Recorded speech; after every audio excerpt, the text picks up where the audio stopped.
Ganda ay nakikita sa kalooban. Bakit sa kanya? Nasa pangalan na, nasa mukha pa. Ganda ka? Ganda yarn?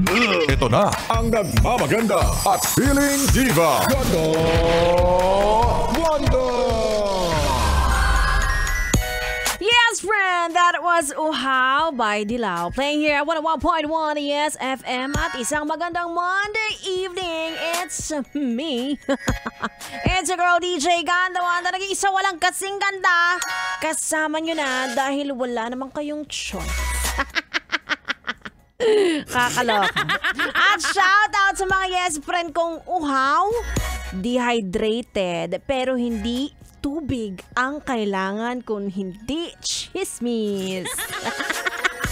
Lunes na Lunes! Ano ba naman yan? Inuuna muna naman ang chismis. So, anong oras na? Kudang-kuda ka pa dyan. Oo, ikaw ang kinakausap ko. Ikaw na nangangapit bahay para chumismis na baka buntis si Ana. May pag-name drop. Sino ba si Ana? Ewan ko din, narinig ko lang din. Iswasa din pala.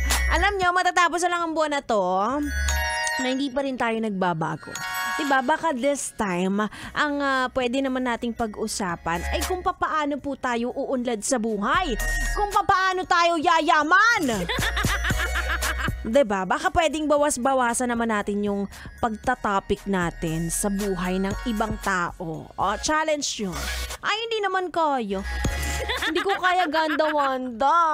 Baka magkasakit ako. Diba? Lalo na kung medyo na tayo. Medyo tumatanda-tanda na tayo. Baka pwedeng naman. Ano ba pwede pag-usapan? About life, career, growth, universe, plants, gravity, lahat. Periodic table, ganun. Astrophysics. Ay, ang bongga naman yan, Diyos mo. Parang sasakit naman ang ulo ko dyan. Kaloka, di ba? Mga ganong klase ng topic na pag uwi mo ay magkakaroon ka ng reflection. Ay, ganon. Generic name ng gamot. Ewan ko sa'yo, Joshua. Diba, hindi yung uuwi ka nang magsustok ka ng account ng kung sino-sino para malaman mo kung naghiwalay ba ang crush mo at ang jowa niya.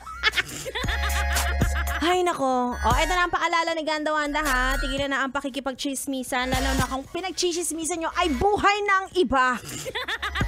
Hindi naman ako galit. Anyway, ituloy muna natin ang ating dugdugan dahil ako'y magbabalik. Again, it's me, Ganda Wanda. Kasama nyo na hanggang alas 9 ng gabi. Dito lang sa 101.1 Yes FM.